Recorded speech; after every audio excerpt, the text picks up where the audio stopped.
Video ini hanya untuk mereka yang punya logika. Bagi yang tidak punya logika, skip aja. Ketika orang-orang di Jakarta sibuk bicara soal capres, di Papua sana terjadi tragedi kemanusiaan. Akibat aksi kelompok separatis teroris bersenjata, rakyat yang tinggal di daerah pegunungan kini terancam kelaparan. Kelompok teror itu mengancam pesawat terbang yang semula diandalkan untuk membawa makanan dan obat-obatan ke daerah yang sulit dijangkau. Akibatnya, hanya sedikit pilot yang berani menerbangkan pesawat ke sana. Dan itulah yang berdampak pada menipisnya persediaan logistik di pegunungan Papua. Teror ini dimulai pada Februari lalu. Pada 7 Februari, kelompok teroris membajak dan membakar pesawat Susi Air. Pilotnya, Kapten Philips Mertens, diculik dan disandera sampai sekarang. Kelompok STB menculik Philips bukan untuk minta tebusan. Mereka memang bilang bahwa sang pilot baru akan dibebaskan kalau TNI mundur dari tanah Papua. Namun nampaknya yang menjadi sasaran utama adalah terciptanya rasa ketakutan di kalangan pilot untuk terbang ke pegunungan Papua. Para teroris itu dengan sengaja ingin membuat rakyat menderita karena ketiadaan pasokan makanan dan obat-obatan. Para teroris itu memang sangat biadab. Berbagai upaya dicoba agar Philips dibebaskan. Namun saat ini kelompok teror pimpinan Egyanus Kugoya itu tidak juga melepaskannya. Media memberitakan Egyanus mengancam semua pilot agar jangan membawa pesawat ke daerah pegunungan Papua. Salah satu tokoh yang sangat marah adalah mantan Menteri Kelautan dan Perikanan Susi Pujiastuti yang adalah pemilik Susi Air. Kemarahan ini terdengar dalam rekaman percakapannya dengan tokoh Papua, Pendeta Karel Phil Erari yang beredar viral. Susi kecewa, jengkel, dan marah. Dengan getir Susi bertanya, "Saya tuh jahat apanya Pak Phil? Coba cari kejahatan saya apa di Papua. Saya cari makan iya di Papua, tapi saya bantu orang Papua juga banyak," katanya lagi. Pendeta Karel Phil terdengar membenarkan bahwa Susi kerap membantu masyarakat Papua dan ikhlas. Susi kemudian menjelaskan bahwa dalam sehari maskapainya bisa melayani 70 hingga 90 penerbangan ke wilayah gunung-gunung di Papua. Sekarang itu semua terhenti. Susi berkata bahwa ia selalu berusaha membantu rakyat Papua. "Saya cuci luka anak-anak, saya sekolahkan anak-anak Papua. Kenapa pesawat saya dibakar? Pilot saya diculik. Apa kejahatan saya sehingga mereka jahati saya seperti ini?" kata Susi. Menurut Susi, ia sempat merasa senang setelah pihak teroris menyatakan ingin bernegosiasi dengan TNI dan Polda Papua. TNI sudah mengirimkan sejumlah personal untuk mengevakuasi Philips. Ternyata tawaran itu cumalah jebakan. Sejumlah personal yang dikirim malah ditembaki di Enduga, Papua Pegunungan pada 15 April 2023.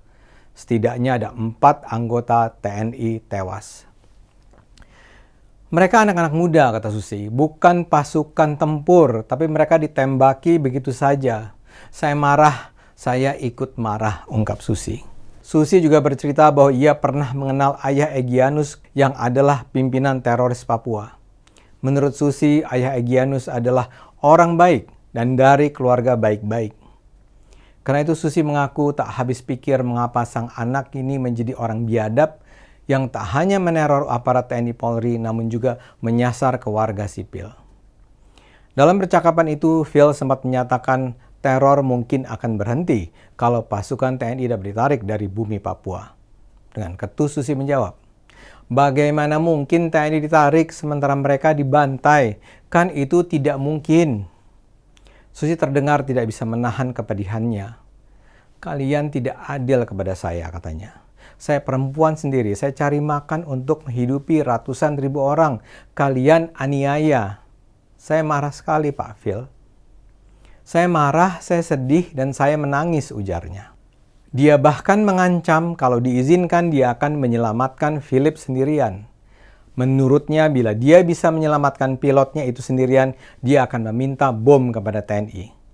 "Saya bom semuanya sendiri, saya marah," ujar Susi.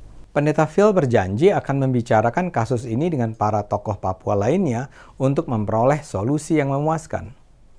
Namun kelihatannya sikap kaum teroris sulit diharapkan akan membawa hasil. Tak lama setelah video Susi beredar, muncul pernyataan dari Tentara Nasional Pembebasan Papua Barat, Organisasi Papua Merdeka atau TNPPB-OPM. Mereka mengecam Susi. Susi adalah bagian dari pemerintah kolonial yang menjajah Papua, kata juru bicara OPM Sebi Sambom pada 8 Mei. Menurutnya, Philip merupakan bagian dari tentara Indonesia karena Philip mengantongi surat izin penerbangan yang diterbitkan oleh Panglima TNI. Mereka bagian dari Indonesia Security Force, ujar dia. Sebi juga menilai Susi Air tidak bertujuan membantu masyarakat Papua dan merupakan bagian bisnis yang mengeruk kekayaan. Apa yang terjadi ini menunjukkan bahwa tindakan para teroris separatis di Papua tak bisa lagi ditolerir. Sudah begitu banyak prajurit, polisi, dan warga sipil yang tewas akibat kebiadaban kaum pemberontak. Gerombolan teroris itu bahkan menggunakan tameng anak-anak ketika terjadi baku tembak dengan tentara kita. Buat saya mereka bukanlah pejuang kemerdekaan. Mereka adalah penjahat kemanusiaan. Sejak akhir April sudah berlangsung 3 penyerangan di 3 lokasi berbeda yang menewaskan 3 orang. Sepanjang 2022 terjadi 90 kasus serangan dari KKB yang menewaskan 53 orang sipil, tentara, dan Polri. Pemerintah sudah berusaha mengedepankan kesejahteraan dalam menghadapi gerakan separatis itu. Tapi nampaknya kebaikan hati itu tidak mampu menjadikan para pemberontak itu menjadi manusia berhati. Untuk mencapai kedamaian dan kebahagiaan rakyat Papua diperlukan sikap tegas yang tuntas. Bukan hanya karena para teroris itu ingin Papua dipisahkan dari Indonesia, namun karena apa yang mereka lakukan di luar batas kemanusiaan. Sayangnya ada saja masyarakat Indonesia yang merasa perlu untuk mendukung mereka. Kita semua menyadari kesalahan-kesalahan pemerintah di masa lalu yang membuat rakyat Papua menderita. Tapi terutama sejak Pak Jokowi berkuasa, ada begitu banyak perhatian dan bantuan dicurahkan untuk mensejahterakan masyarakat Papua. Sayangnya semua upaya pemerintah ini terus disabotase oleh kaum teroris itu. Mereka takut kalau pembangunan di Papua berlangsung baik, kaum pemberontak akan kehilangan popularitas. Dalam hal ini saya mendukung Panglima TNI Laksamana Yudo Margono yang sudah meningkatkan status operasi siaga tempur di beberapa daerah rawan. Pada Mei lalu, tim gabungan TNI Polri menggerebek sebuah bangunan yang ditengarai sebagai markas kelompok teroris di Papua. Dalam aksi itu, tim menangkap 9 anggota kelompok. 3 orang diantaranya masih berusia 18 tahun, ternyata merupakan pelaku pembunuhan. Polisi juga sedang berusaha mengidentifikasi pihak-pihak di Papua yang mendukung kelompok teror tersebut. Pada 4 Mei, polisi menangkap seorang kepala distrik di Kabupaten Nduga, Papua Pegunungan. Tokoh tersebut ditangkap karena dicurigai memberikan bantuan 30 juta rupiah kepada kelompok teroris. Penangkapan ini makin menguatkan kecurigaan polisi bahwa banyak pejabat daerah di Papua yang mendukung kaum teroris. Dari jauh saya hanya bisa berdoa, TNI Polri kita akan menuntaskan misi membasmi kaum teroris. Rakyat Papua sudah terlalu lama menderita. Mereka berhak hidup bahagia. Ayo gunakan akal sehat. Karena hanya dengan akal sehat, bangsa ini akan selamat.